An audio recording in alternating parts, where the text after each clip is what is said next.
వేల మంది స్టూడెంట్లు చెప్పిన తర్వాత ఏం వింటలేనప్పుడు మేము బీఆర్ఎస్ పార్టీ చెప్తే స్టూడెంట్లకే బీఆర్ఎస్ ఓడు అంటుండు, ఇక వేరే వాళ్ళకి ఏం చెప్తాడు? ఇక మేము చెప్పేందుకు అంత ఏం లేదు పనికి. మేము ఒకటే స్టూడెంట్లకు చెప్తున్నాం, అన్ఎంప్లాయ్మెంట్ వాళ్ళకి ఒకటే చెప్తున్నాం, మీరే రాంగ్ స్టెప్ తీసుకోకండి. ఈ చోటి గుడ్డోడు సీఎం, వాడికి ముందు ఏం చెప్పినా వినడు.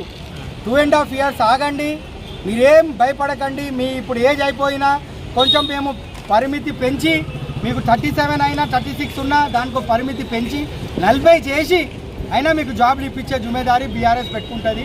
ఇప్పుడు మీ ఏజ్ ఎంత ఉండండి అండి, ఒక 3 years 2.5 years మన గవర్నమెంట్ ఉంది, ఒక 3 years పెంచుతాం.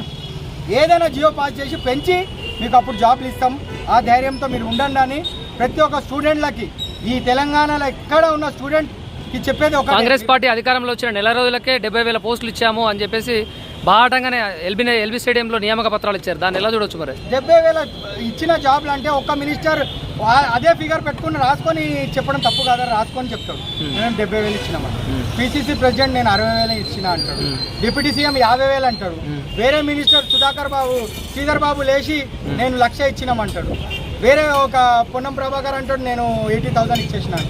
ఇది ఇంట్లో ఏమైనా అదా? ఇది ఇంట్లో ఏమైనా వేలం పాట అవుతుందా? ఈ వేలం పాటలో అట్లా పాడరు, ఒకటే లెక్క ఉంటుంది. ఆ లెక్కవి కాకుండా ఒక్కొక్క లెక్క చెప్తున్నారు. 70,000 ఇచ్చినప్పుడు చెప్పాలి కదా, మేము 70,000 ఇచ్చినాం, బాగా చెప్తా ఇది ఉంది. ఆ 70,000 ఇచ్చినప్పుడు ఏమన్నాడు కేటీఆర్ అన్న, మీరు ఆ 70,000 ఇచ్చింది చూపియండి, నేను ఆపోజిషన్ లీడర్ నుంచి నేను పాలిటిక్స్ అస్సలు నేను పోటీ చేయని జరిగిపోతా అంటాడు. ఆపోజిషన్ లీడర్ నీకు ఇంత పెద్ద సవాల్ వేసినప్పుడు నువ్వు సవాల్ యాక్సెప్ట్ చేయకుండా నేను 70,000 ఇచ్చిన 1,00,000 ఇచ్చిన అంటే ఎవరు నమ్ముతారయ్యా? కావాలని బీఆర్ఎస్ పార్టీ వాళ్ళు నిరుద్యోగులు రెచ్చగొడుతున్నారని చెప్పేసి కూడా సీఎం రేవంత్ రెడ్డి కాంగ్రెస్ పార్టీ నాయకులు అంటారు. అరే రెచ్చగొడితే రెచ్చిపోవడానికి ఇప్పుడు ఎవరైనా ఇట్లా అమాయకులు ఉన్నారా? అందరి దగ్గర ఫోన్లు అయిపోయినాయి, వీడియోలు అయిపోయినాయి, ఎందుకు రెచ్చగొడతాం? ఇప్పుడు అన్నం తిన్నవాడికి ఎంత తినిపించా ఇంకా తింటాడా? అరే కడుపు నిండు రాబోయే తినని అంటాడు. నువ్వు జాబ్లు ఇస్తే రెచ్చగొడితే వస్తారా? జాబ్లు కొలల్లో ఉంటాడు. ఈ 10 o'clockకి మీటింగ్ పెట్టినప్పుడు ఎవరు వస్తారు చెప్పు? జాబ్లు ఉంటే వాళ్ళు, జాబ్లు ఉంటే ఎవరు వస్తారు? ఇక జాబ్లు పోతారా? నీకు రిజైన్ జాబ్లలో లీవ్ పెట్టి ఇక్కడ వచ్చి ఇక్కడ ఏమైనా ప్రోగ్రామ్ అవుతుందా? ఏమైనా హీరోయిన్ వచ్చిందా, హీరో వచ్చిందా, ప్రభాస్ వచ్చిందా, ఎవరైనా జూనియర్ ఎన్టీఆర్ వచ్చిందా చూడడానికి రావని చెప్పు? ఎందుకు వచ్చినారు? వీళ్ళు అంత బాధలు ఉన్నారని వచ్చినారు. ఏదైనా ఫిల్మ్ స్టార్ రాలే ఇక్కడ, ఏదో ఫిలిం ఓపెనింగ్ అయితే లేదు, కేటీఆర్ అయినా వచ్చిండు, సుధీర్ అయినా ప్రోగ్రామ్ పెట్టిండు.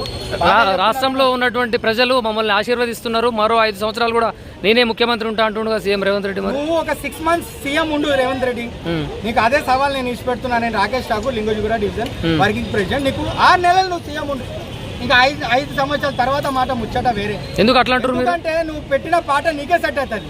ఊకుడే రాలే బిడ్డ కూర్చున్న సీటు, నేను కాంగ్రెస్ వాళ్ళకి తొక్కి వచ్చినా కూర్చున్నా అని చెప్పి ఆ పాట నీకు సెట్ అవుతుంది. నువ్వు ఎక్కడ పాట పెడితే నువ్వు పాట పెట్టిన తర్వాత స్టేజ్ పైన వస్తున్నావు అంట.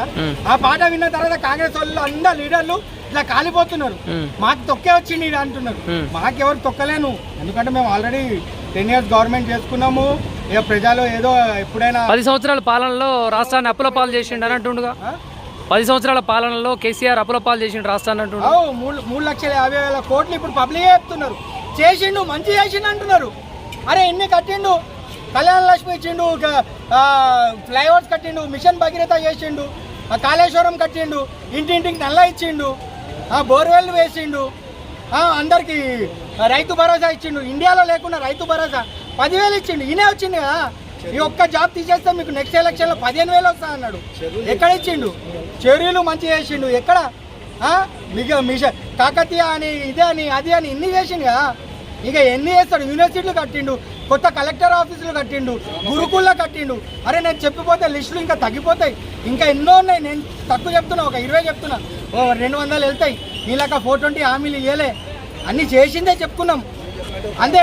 నువ్వు చేసిన మోసంకి పబ్లిక్ ఏదో రాంగ్ మిస్టేక్గా ఓటు వేసినారు. ఈసారి నీకు 9 కన్నా 10 సీట్ల కన్నా ఎక్కువ రావు కాంగ్రెస్. రానున్న గ్రేటర్ హైదరాబాద్ ఎన్నికల్లో ఎవరు గెలుస్తున్నారు? అరే ఎలక్షన్ పెడితే కదా ఈయన పెట్టారు. ఎలక్షన్ అసలు పెట్టాడు, ఆ ముచ్చటే లేదు.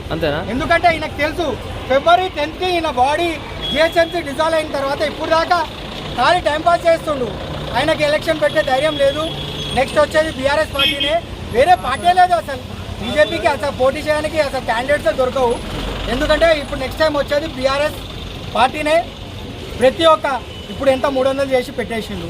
నువ్వు ఎక్కడ నువ్వు పెట్టుకో, ఎన్ని పెంచుకున్నా మేము గెలిచేది 200 seats పైన మనమే గెలుస్తాం. Right, thank you.